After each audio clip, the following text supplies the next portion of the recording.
This YouTube. conference will now be recorded. And I encourage you, please, this is going to be an interactive seminar. So we would love for you, if you have any questions for Eddie, please utilize your chat box. But before we begin, I would love to have our president, Judy Wright, say some few words. Good morning, everyone, and welcome to our coffee talk at Nahara. I was trying to figure out how many of these we have had during the last few years, and I couldn't figure it out. But again, my name is Judy Wright. I'm the president of Nahara, and I've been a board member since 2011.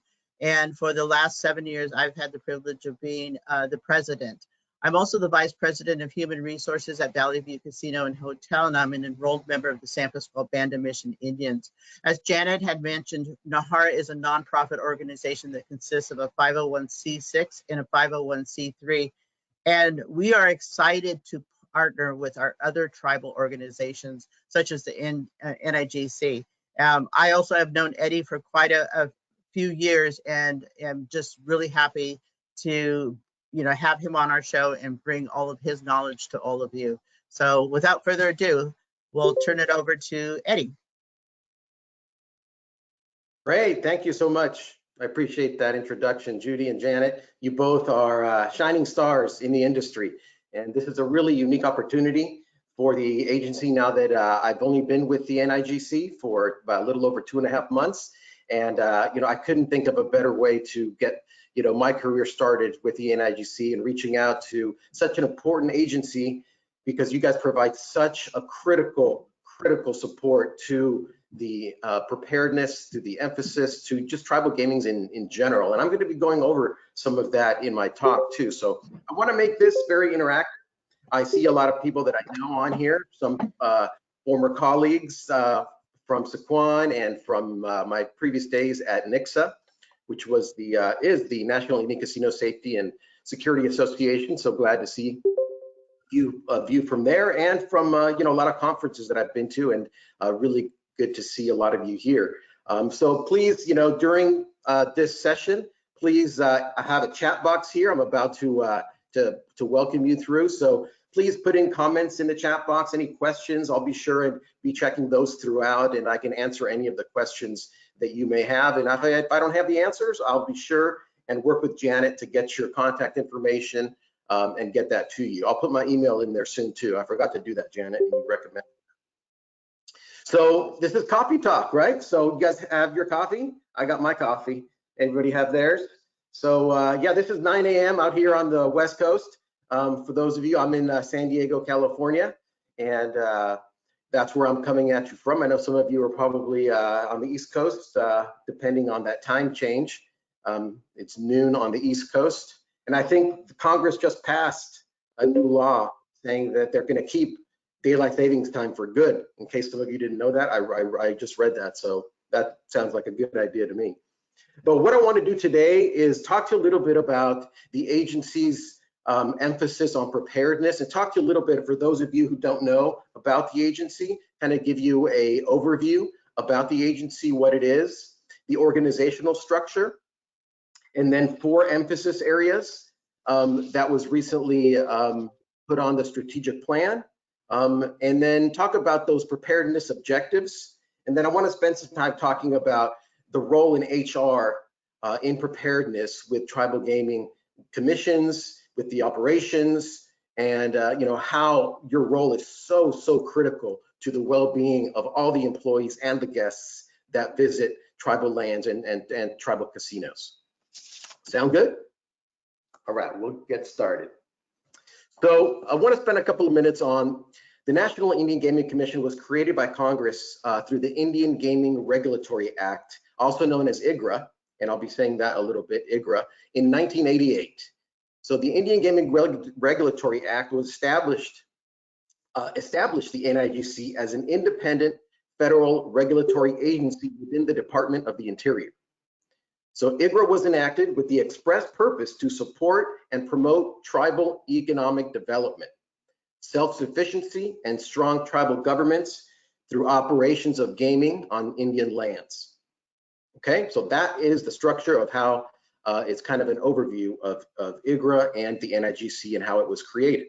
So it's only, 35 years old. The organizational structure is that the commission is composed of 3 full-time members. There is including a chair and 2 associate commissioners. The chair is appointed by the president and confirmed by the Senate. Right now, the acting, or not acting, I should say, the chairman is Sequoia Simmermeyer, and there are 2 associate position commissioners are appointed by the Secretary of the Interior, which many of you know. The president appointed Deb Haaland, the first Native American, to be appointed in that position as Secretary of the Interior. So everyone is very happy and very proud of that appointment in the last year or 2. So the vice chair is Jeannie Hovland. She is one of the people on the commission, and then there's a vacancy for the 3rd spot. So led by the chair, the NIGC is composed of the Office of the Chief of Staff. That's my boss, Dustin Thomas. He's on. Hi, Dustin. Shout out. And the Office of General Counsel as well, with approximately 100 full-time employees at the commission's headquarters in Washington, D.C., and at 8 regional offices around the country. So right now, of course, a lot of people are working remotely, as I am, from San Diego and throughout the country. But the agency is working on a re-entry plan for some that want to come back to the office, and a lot of federal agencies are working on these coming back to the office plans. And I've been working on that since I started at the agency, so it was very, very good timing as well for that. So the Office of the Chief of Staff oversees the day-to-day operations for the divisions of public affairs, finance, technology, compliance, and administrative functions. So that's kind of the overall view of kind of the structure of the agency, so you kind of get an idea of how it's organized. So the agency has 4 emphasis areas that I'll touch on. The first one is support of industry integrity, which is really important because it protects the valuable tool of Indian gaming that creates so many jobs in Indian country, right? I think in 2019, I remember that tribal gaming revenue surpassed that of commercial gaming for the first time ever, which was incredible. And they employ thousands, tens, if not hundreds of thousands of people around the country. And there are others that benefit from those relationships as well, family members, vendors, contracts, and so on. So I'm sure there's a much bigger numbers than that.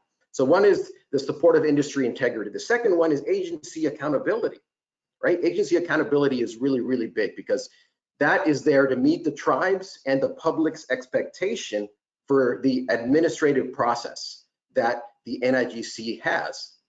Because they have to make sure, since they are a regulatory agency, they regulate and make sure that all of the gaming commissions are complying with IGRA, right? The Indian Gaming Regulatory Act. And if some of you have not read IGRA, I recommend you Googling it. I can even send you a link to it. It's a very interesting read. There's a lot of case law as well. There was a recent case, right? The Supreme Court actually heard with the Isleta Casino from, I believe it was Arizona or New Mexico. Isleta with a Y, not the one in Albuquerque. But they were talking about, oh no, it was Texas, I'm sorry. It was a Texas case that the Supreme Court heard about bingo and whether they're allowed to have bingo gambling in Texas. It's a very interesting case. You can go to the United States Supreme Court website and hear the arguments and some of the Supreme Court justices who are not very familiar with tribal gaming and slot machines and the difference between bingo and slot machines. You'll get a kick out of it, if not raise some eyebrows for sure. So that's the agency accountability. 3 is the regulatory community's commitment to preparedness, right? And this is a huge area for me. The NIGC promotes the tribe's capacity to plan for risks to tribal gaming assets, including man-made disaster threats. So what are man-made disaster threats, would you say? Anyone want to pipe up and give me a man-made disaster threat while I sip my coffee here?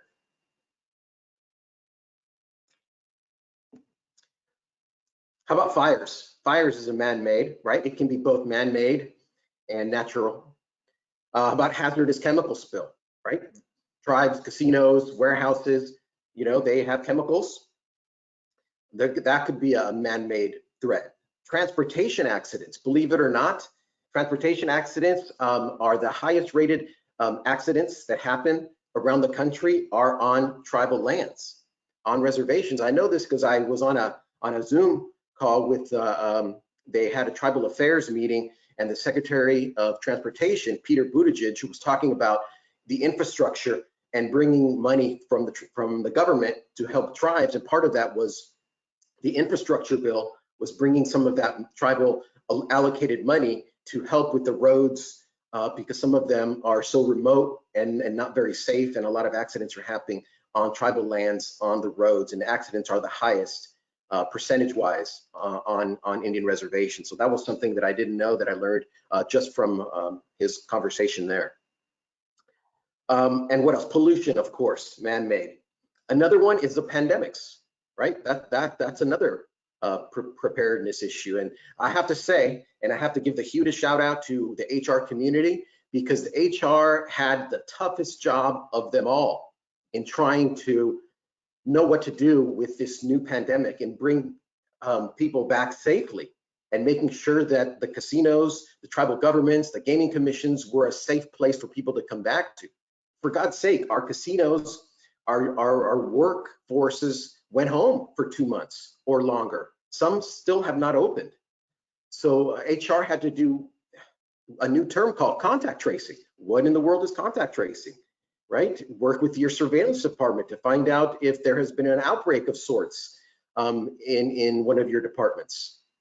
So I have to say that you know, HR played such a crucial role, and I don't think that is emphasized enough in any of the conversations and conferences that I've been to. So Judy and Janet and everybody here from HR, you know, thank you for all of your efforts and your continued diligence, because you allowed us to come back safely and work with our other departments because everybody went to HR. What do we do? You know, everybody's so used to the workers' compensation and benefits angle and hiring processes and things like that HR does. So thank you for that. Natural disaster threats, of course, we have earthquakes. Southern California, very famous for earthquakes. You guys all know what to do during an earthquake? Please say yes. Drop, cover, and hold on, right? Every October, there's a California shakeout that they do. It's on October 17th, at 10:17 a.m. every October. Everybody signs up and everybody does a drop, cover, and hold on. So I did it when I worked for the casinos, and you find out really funny things, like some people don't fit under their desks, right? Some people are too big and the rear end sticks out. You know, something can fall on them. You know, a lot of things. You find stuff that, you know, you didn't know you had under your desk, but the purpose was to make sure that people knew what to do in case there was a bad earthquake, right? Because I remember the one that happened on Easter Sunday in 2010. I was at home, it was a Sunday, and it started shaking, and I was like, oh my God, what do I do? And I ran outside, and that's the last thing you want to do, is start running during an earthquake, and it was a bad shaker. Why don't you want to run during an earthquake? Because things could fall on you, you could trip and fall easily, debris is going to be in your way, and you're going to get hurt. And now you're going to be someone that people need to help, instead of getting under something solid to hopefully something doesn't fall under you. And earthquakes don't last that long, so, you know, maybe 30 seconds or less, and then come out safely. So just a little something there. So natural disasters, you know, we've seen the hurricanes and tornadoes around the country destroy communities. The fires that have gone through, you know, California had the worst fire season last year in history, and tribes suffered greatly through those things. So we are here to provide assistance, not only through the National Indian Gaming Commission, but also through FEMA, because I partner with a lot of agencies now to bring this help to Indian communities and tribal gaming communities, through FEMA, through the Department of Homeland Security, cybersecurity. There's a new organization called CISA, the Cybersecurity and Infrastructure Safety Administration. They are amazing. They have so many resources, and we'll have that for you a little bit later. And of course, OSHA, right? In my previous role, I was working in operations. I always feared OSHA to come to knocking on your door, because you didn't know when they were coming, and then they fined you for a certain amount because they found this or they found that. And now I find myself partnering with the leaders of the Department of Labor in OSHA, and I'm going to be meeting with them to bring them to the table in Indian country so we can partner with them better to keep everybody safer, right? Because that is the point. The point is not to be a hammer, a regulatory hammer to everybody to fine the industry. That's not the game here. So I'm bringing people together in order to better and bring safer practices to tribal gaming. So that's a little bit, and floods, of course, that also happens in power outages. Right, in Southern California and all over, there's been a slew of power outages the past 5 to 10 years, and you have to be prepared for that as well. So that's part of the agenda as well, and how to be prepared if the lights go out. If your backup system doesn't, come up when you need it, how many times do you actually turn on the generator? Does it have enough fuel? Right, all those things need to be tested to make sure that your operation keeps running, because you are, not only a casino, but you are a community. And what else? And the need to modernize and enhance regulatory and gaming operation workforces, right? And that's what HR does so well. They modernize the workforce. You all seek people to come in that have expertise in each field, so you're not hiring the wrong people. Although I know the issues amongst hiring these days is, the worst it's been since I think anybody can remember, because people didn't want to come back to work. People were, sitting at home, getting better offers elsewhere and competing. And it was just, the workforce was a big, big issue. And it continues to be in a lot of ways. But I recently read that, the economy is coming back in a lot of ways when it comes to the workforce. And public health and safety emergencies. And we're going to go into that a little bit here in a few minutes. The fourth emphasis is innovation in the agency's outreach and collaboration. So these are cultivating opportunities for government-to-government consultations. Yes, so if someone made a comment, the American Red Cross is a huge resource, big time. When I worked at the casinos, I reached out to the American Red Cross to provide CPR training to our safety committee and to all of our team members. We actually worked with them in the communities to provide smoke detectors for tribal housing, to have a day where we install them. They do so many good things. Also on the preventative and preparedness end, they provide a lot of really great preparedness documents and videos on training for a lot of really great things. So thank you for that, Phil Hubbs. Appreciate that. And so cultivating these government-to-government consultations, the agency does such a great job of that. They reach out not only with me as being the new guy on the block handling environmental, public health, and safety, but with cybersecurity, with auditing.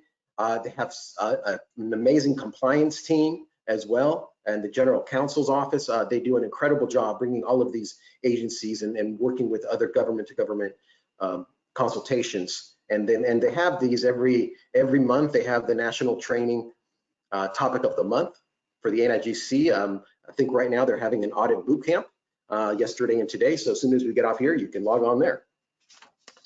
Okay, any questions so far? I think we're doing pretty good, How about another sip of that coffee?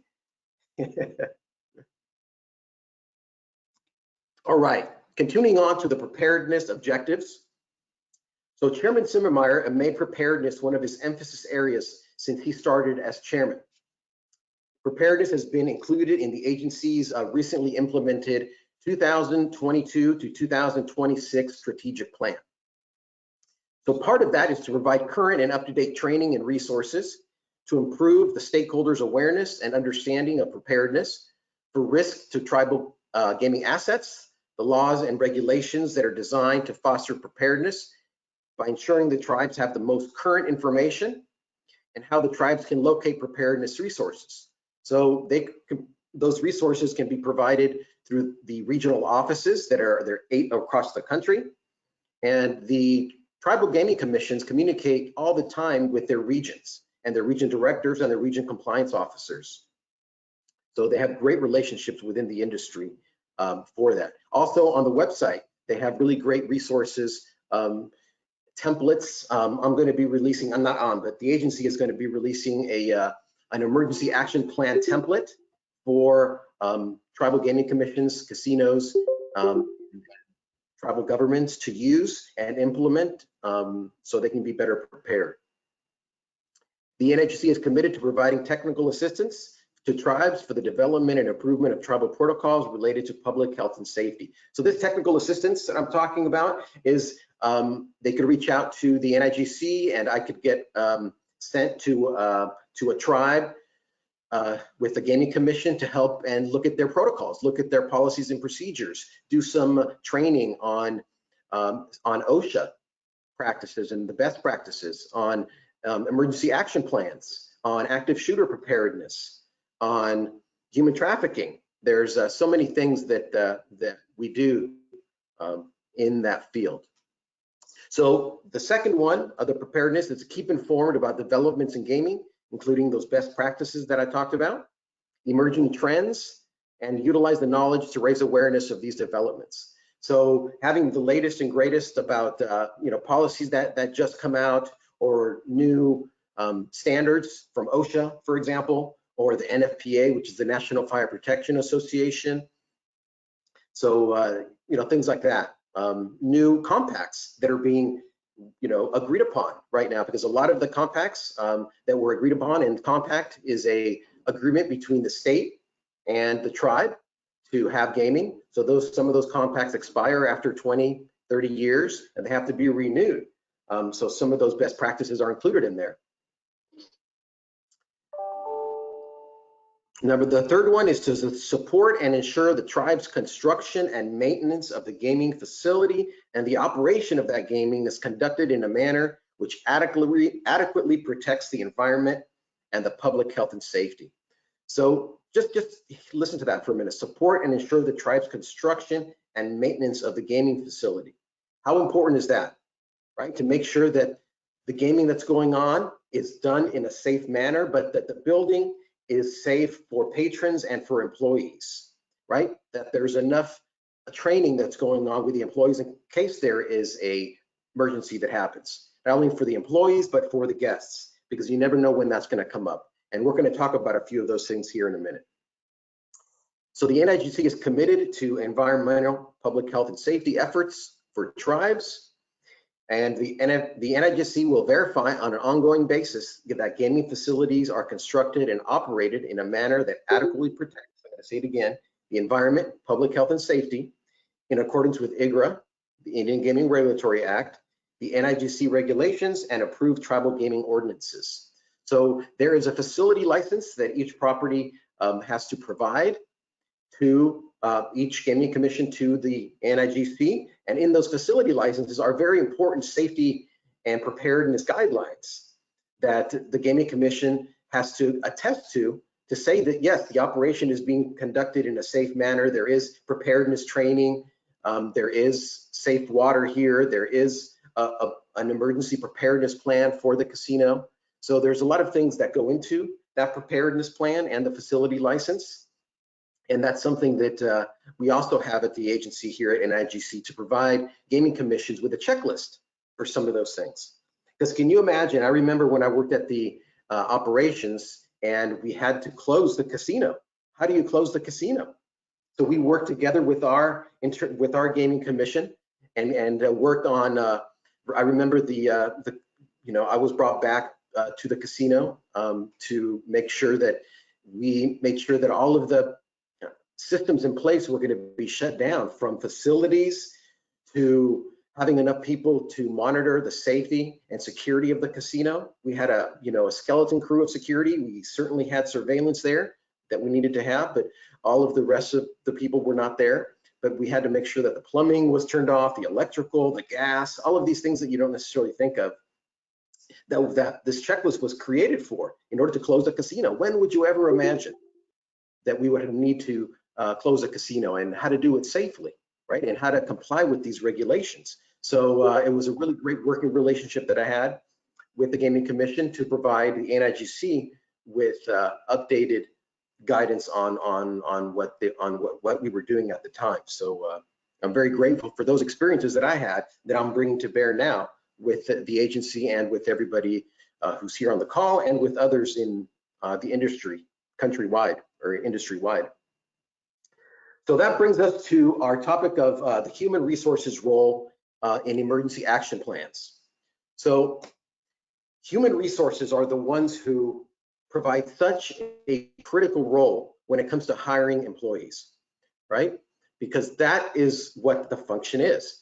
But some of that function goes on to the personal relationship and noticing some of the red flags that can happen when employees are hired, when they are employed, and then when they are terminated.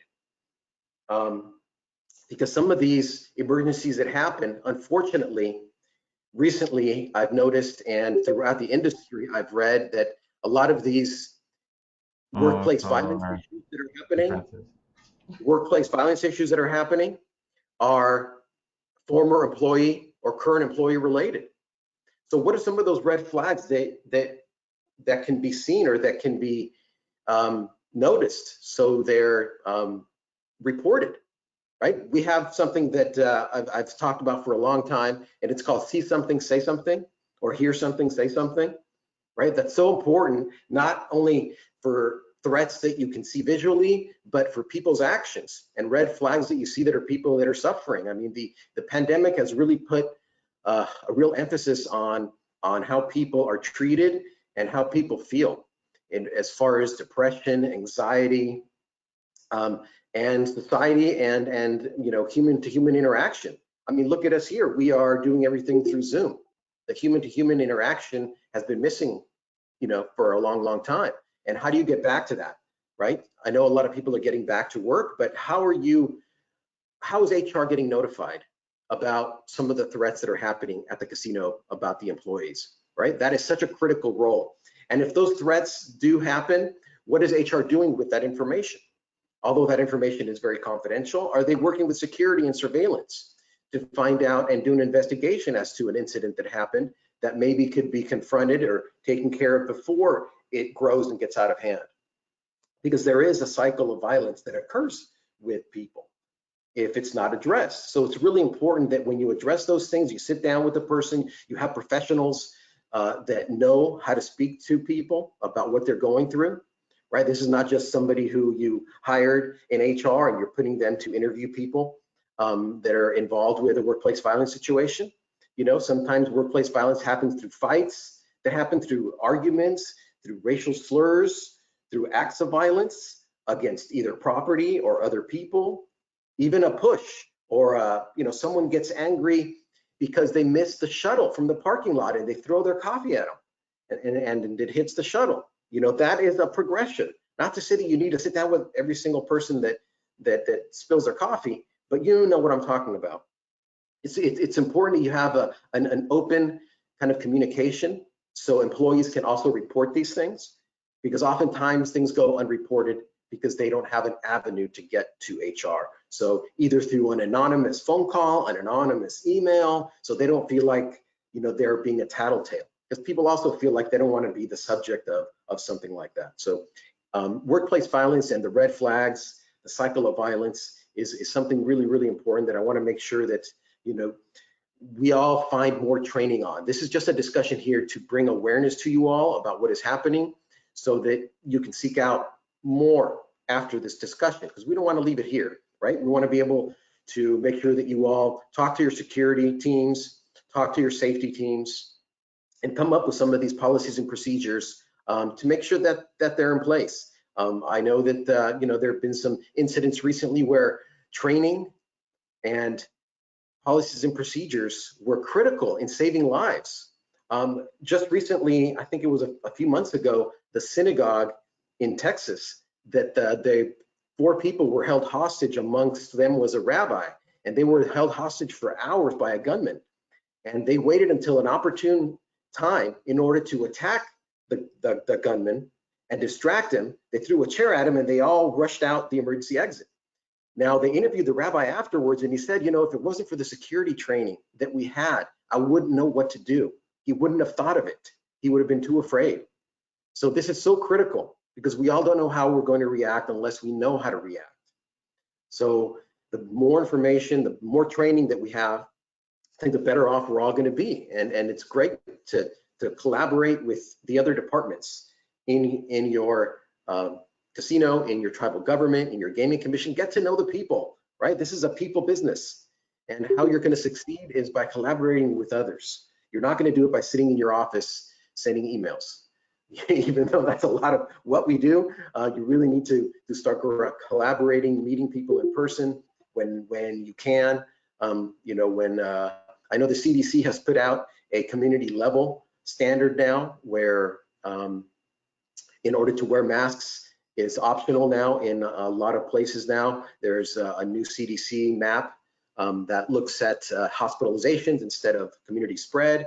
So a lot of communities, a lot of counties, and they're going by county. And I think San Diego County, where I'm at, just went from high to low. So masking is optional now.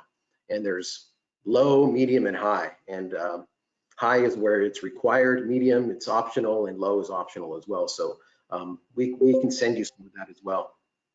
At least the website where the CDC has this new map that they're using. And you can just put your cursor over it and it'll say, you know, San Diego County, for example, or Los Angeles County, wherever you are, and it'll tell you what your community level, I guess, color is. There's green, yellow, and orange.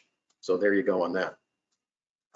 Of course, I also want to touch on the employee assistance program. How important is that, right? As part of the benefits that we all have working for tribes are this amazing employee assistance program, but no one ever really gets into it. Yes, we get these sometimes emails about the program, or we get it upon orientation, and they talk about your great benefits that you have. But when it comes to employee assistance programs to help you with your mental health and wellness, you know, that's something that really needs to be addressed as well, and that really needs to be focused.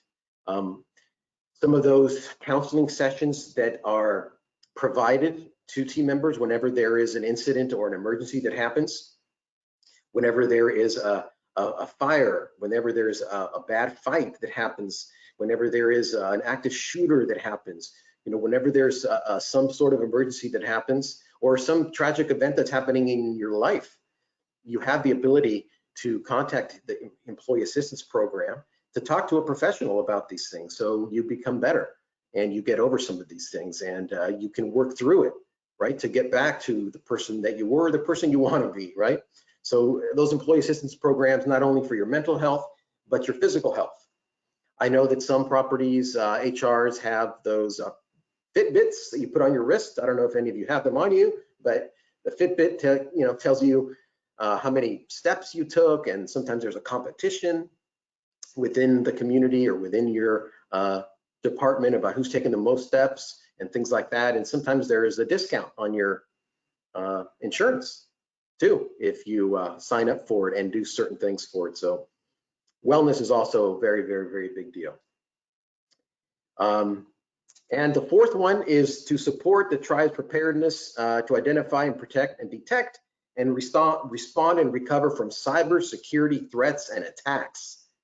So I'll say that again. Support tribes to, preparedness to identify, protect, detect, respond, and recover from cybersecurity threats and attacks. There has been a multitude of ransomware and cybersecurity events around the country, and some have targeted tribal casinos. They're not immune from this. The agency here at NIGC does an amazing job in the outreach that they do and have. And the important thing is that they know what's going on in the industry, so they provide this information to everybody so that they're all better prepared, so that you can do some, they call them penetration tests, where you hire an outside agency to try and get into the system. They charge a bit of money, but it's worth it in the long run. We were just talking about that recently on one of the cybersecurity awareness sessions that we had here at NIGC. And we're going to be traveling to some conferences in New Mexico in 2 weeks at the NTGCR, the National Tribal Gaming Commissioners and Regulators Association. And we're going to be talking there about active shooters. We're going to be talking about human trafficking. We're going to be talking about cybersecurity. And also at NIGA, the National Indian Gaming Association has an annual conference. It's going to be in Anaheim this year. And we're going to be out there, and cybersecurity and cyber insurance is going to be a topic there. So it's going to be very, very interesting about making sure you have the proper insurance, because I know a lot of HR departments, their managers and directors handle insurance issues, as well. So that's something to look at as well. All right, we're going to go. Any questions right now on that? Not any questions, but just really some comments on it. I think what you mentioned as far as HR being a critical part of this whole process, especially during the pandemic, how important it is for us to be out on the floor, having those conversations with our team members. I go back to a situation when we first opened, and we had some team members who were still uncomfortable with the whole pandemic process. But after talking to the individuals, it was, do you feel that we're keeping you safe? Are you just overwhelmed with COVID overall? And it really made her kind of take a look at it and say, I'm just overwhelmed with COVID overall. I feel safe here, but it's important to have those conversations and use your EAP and use all those as tools. Don't wait for the team member to use them, but offer them also. And as professionals in HR, we can also get the right direction from EAP on how to handle certain situations. But always important to be out there. Absolutely, thank you for that. That's so true, and I'm just so privileged and honored to be talking to all of you here because you provide such a crucial role. I know when I've had when I was a director and manager, and I had issues with employees, HR was always there for me, answering my questions, getting the people hired that I needed, and they also provided really amazing guidance when it came to our safety committee. Recently, I remember we had an evacuation drill of the HR building. And that was a real big eye-opener to find out if people really knew what to do if the alarms go off. That's really important for all of you to have, to make sure that these drills are happening at least once a year. I hope you're doing it. And if you have hotels, you have to do it once a quarter. If your gaming compact has the National Fire Protection Association standard in it, that requires hotels to do quarterly evacuation drills, and for the rest of you, it's annual. And why is that important? Is because not only do you know how, good to know how to get out of your office if you need to, and what alternative exits there are, but if you're in another area of the casino, if your casino is a separate building than your HR, and you're at another office in the casino, you need to know where the closest exit is, because you're not going to be that familiar because you don't get out of your office that much. A great point that Judy was talking about is get out there and walk the property. You really need to do that because you're an example. People are going to be looking to you because you have a badge on, right? Your badge is going to say a lot. You walking around with your name on it. People are going to look to you to know what to do when that time comes. And we don't know when that time is going to come. And that's why preparedness is so important. And that's why the chairman Simmermeyer's initiative for preparedness from the NIGC is here to help all of you. So we are a resource for all of you to help you. And that's why we're doing this. That's why I'm here right now, providing this outreach to human resources departments, not only for tribal governments, for the casinos, right? Because you all need, we all need sometimes a little guidance when it comes to these type of issues, because it's sometimes left to security to handle, right? A lot of times, oh, we'll let security, it's a security policy, it's a safety policy, but it's all our policies. Everybody, especially human resources, has to know what these policies and how they affect everybody. During the onboarding process, I remember I would be invited to come and do a 30-minute talk on safety to all of the employees, and I'd bring one of the fire extinguishers from the wall with me, and I'd ask them if they knew how to use it, and I'd tell them what this fire extinguisher is for, what it looks like, carry it. I'd pass it around, and they'd kind of carry it. God, this thing is heavy, right? Because it's important to know how to use a fire extinguisher. Believe me, I've seen employees who don't want to use the fire extinguisher because they think it's going to be worse than putting a towel over it, a wet towel over something, or putting a pan over it to put out a grease fire, right? So people have to understand the importance of safety and why and how the training is valuable. And this training can be done through your fire department. The fire department does an amazing job in providing training, because that's what they do. A lot of their downtime is a lot of training. So they're very, very, very good at it. They can provide you with, I'm sure, some fire extinguisher training and maybe CPR training. Reach out. They have resources. They have grants that are available. And hopefully, if maybe you don't have a fire department at your facility, then call your local fire department, or talk to your local community. Because a lot of these drills also that I want to touch on. For example, I've done a few drills at the casinos that I've worked before, and they have to do with active shooter drills, where you work with the tribal police department, if you have one, your security team and security leadership, your safety committee, your local sheriff's department. Hugely, hugely important. And why is that? Is because they're going to be the first responders. They're going to be the ones coming to your property to take down the shooter, if there is one, right? And we do some active shooter training as well when it comes to making sure that your property is safe and what to do. There's a kind of a protocol called Run, Hide, Fight. And I can share that with you as well. That's a whole nother training session and discussion on safety. But in that drill, we were able to evacuate the building. This was a 3-story HR building that was empty because they were going to build a hotel. So they had evacuated it before they tore it down. We used the building as an active shooter scenario, and I was the active shooter. I had a prop gun that I used, and we had the sheriff's department, like I said, our tribal police department officers. We had our fire department, we had our security department, our surveillance department, and some of our safety committee members actually were painted in red to mimic blood and put on the floor so the officers would step over them going to the target.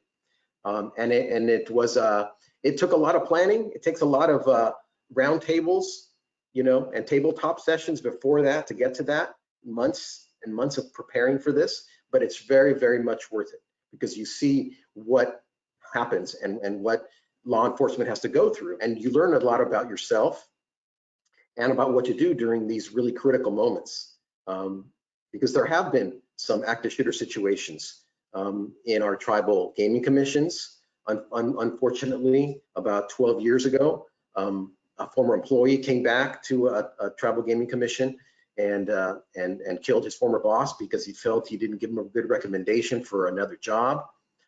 So very, very scary things, and then killed himself in the process. There's been active shooters that have come to other valets where they drive into an area and then they get shot in the valet, and everybody is scrambling to know what to do. These kind of emergency situations is why the preparedness is so important, and saving lives, because they really can if you know what to do. So that's why we're here. I want to open it up a little bit more to questions, to kind of get a little more dialogue, to see what you are all interested in asking or finding more about. Eddie, if I can just jump in again, I'm sorry, I'm the one talking here. But, one of the things I think that's very important, especially with active shooters and some of the policies that we may have in place. We were a property who had active shooter out in the valet area. It was a pursuit. And what we found out we came in that evening and we're talking to all of our team members there.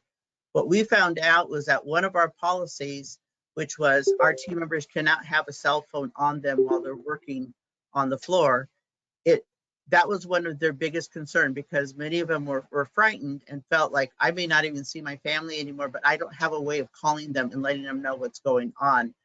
So what we did is we just kind of changed our policy to where you can't have it while you're working, but you can have it on you. So it kind of makes you look at different policies.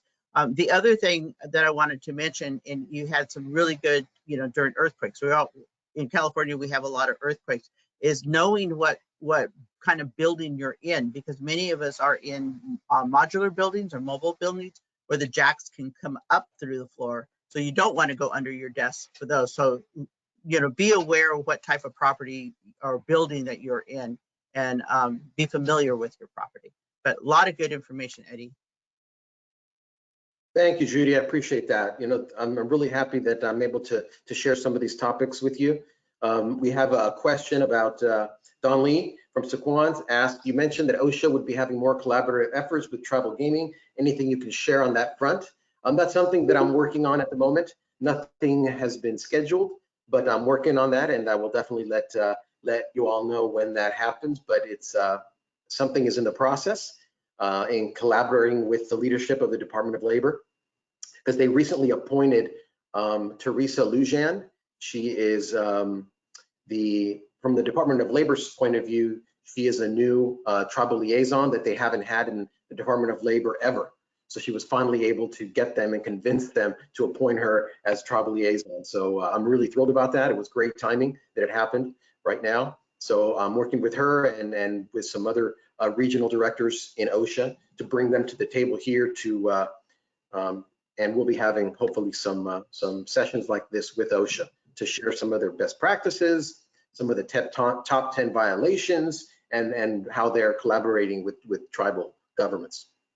So thank you, Don Lee, for that question. Another question by Morgan Burrows. We changed our phone policy too for both safety situations and COVID tracking.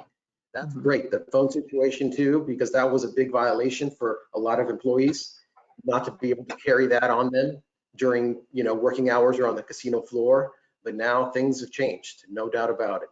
So thank you for sharing that, Judy, as well, from your perspective on things that you've changed because of the circumstances. Debbie Perez says, our HR department also has panic buttons in our office for emergency situations. That's great. If you're able to do that, I think that is a great idea. A lot of, I know tribal casinos now have hotels, and some of the housekeepers now also have panic buttons in case they're in a situation in a room where they feel uncomfortable, or they feel in danger, or they need help, or they notice something. They can easily push that button. It notifies security or notifies the dispatcher to send security up and so forth. So that is a great point. And that brings us to, these situations where you have terminated employees. How do you deal with those terminated employees? That's a very delicate situation for all of HR and for security, because you never know how a person's going to act after you tell them that they've been terminated. If they're going to act out, if they're going to come back, if they have a history of issues that led to the termination. So it's really important that you work, I think, with your surveillance team, gaming commission, and security team to have some of these conversations when these things happen, so they all know when these conversations are happening. Maybe you have an extra security officer on hand by just in the area of where you're having the conversation with the individual on the day that you're going to terminate them, just for safety purposes and security. And you have a camera from surveillance on them as well, in case you need to document this later. So those things are really important. And maybe a picture that you put in a book for security, so they every shift can pass it around, so they know that this particular employee has had issues.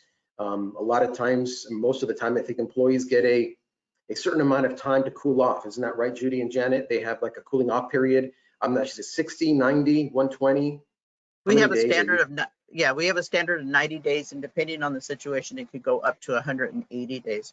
But I think one of the things that is most important is when you're terminating somebody, Mike Caputo always speaks to this, is that don't make them feel like a failure. Give them those opportunities, and when they're walking out, make sure that they feel, oh, good, he's on. So you can speak to it, Mike. You're really good at this.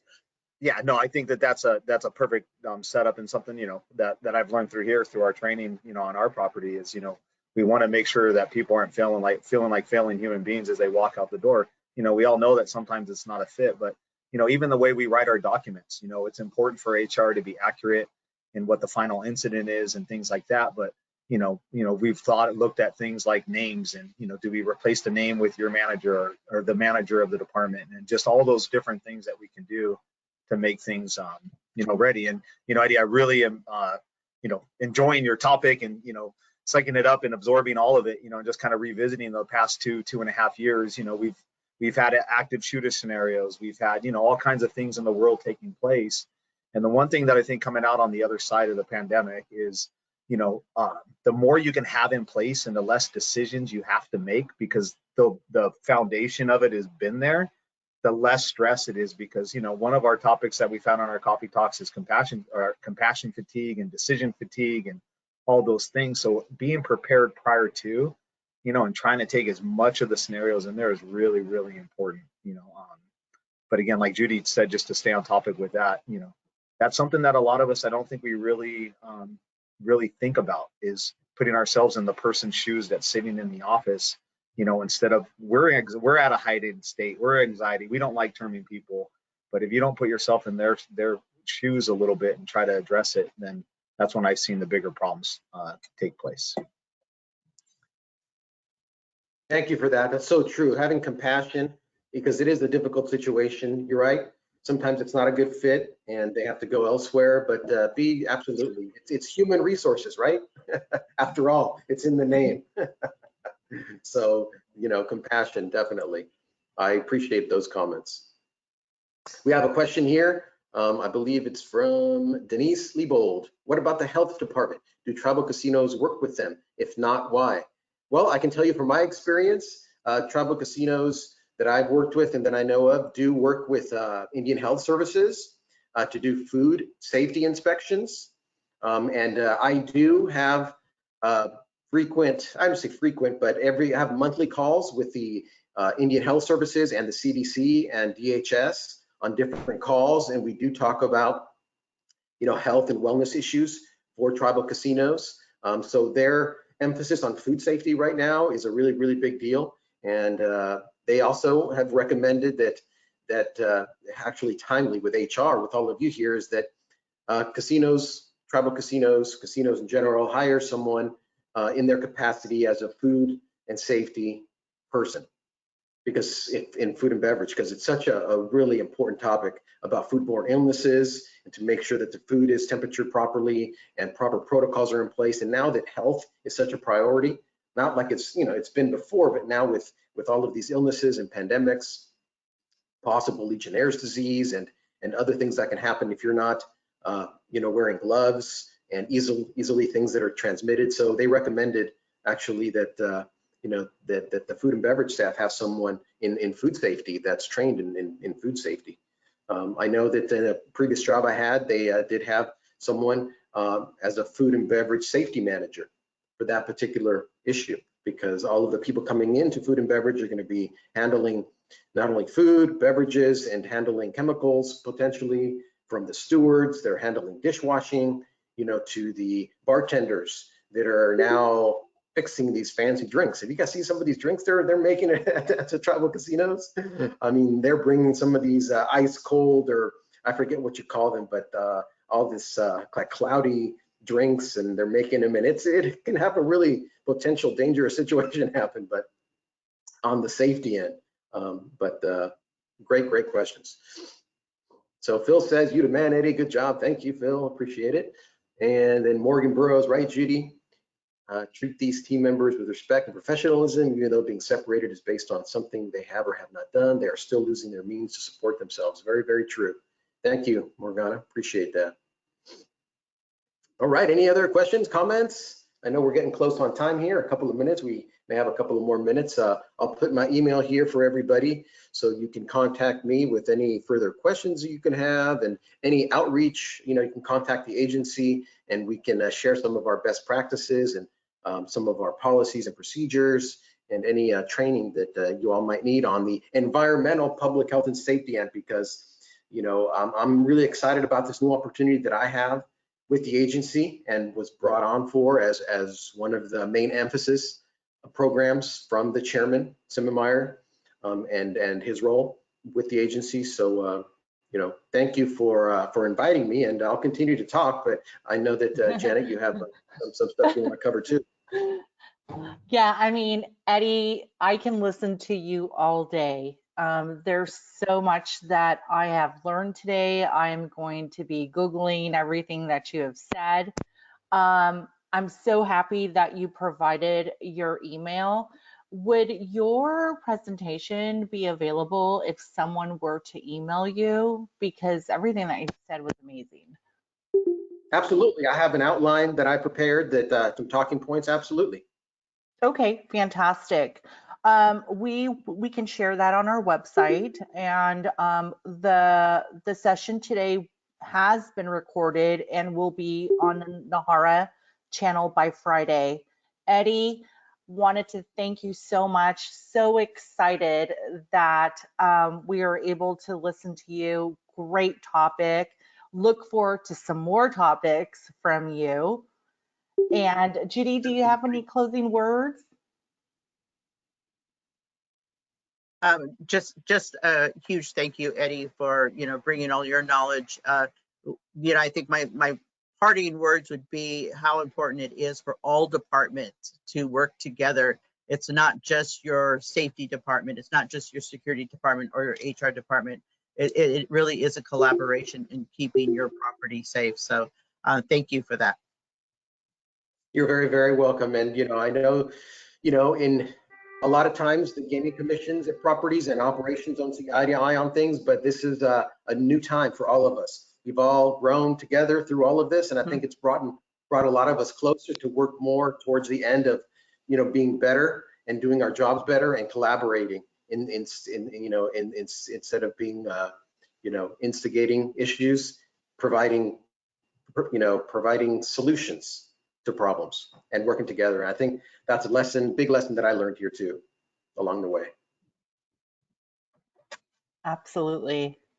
Well, thank you everyone for joining. I appreciate you joining us this morning or this afternoon. Eddie, thank you so much. Cheers to everybody. Happy coffee. Cheers. Thank you, Coffee with Nahara. Bye, everyone. Take care. Bye, everyone. Thank you, Janet and Judy. Appreciate everything.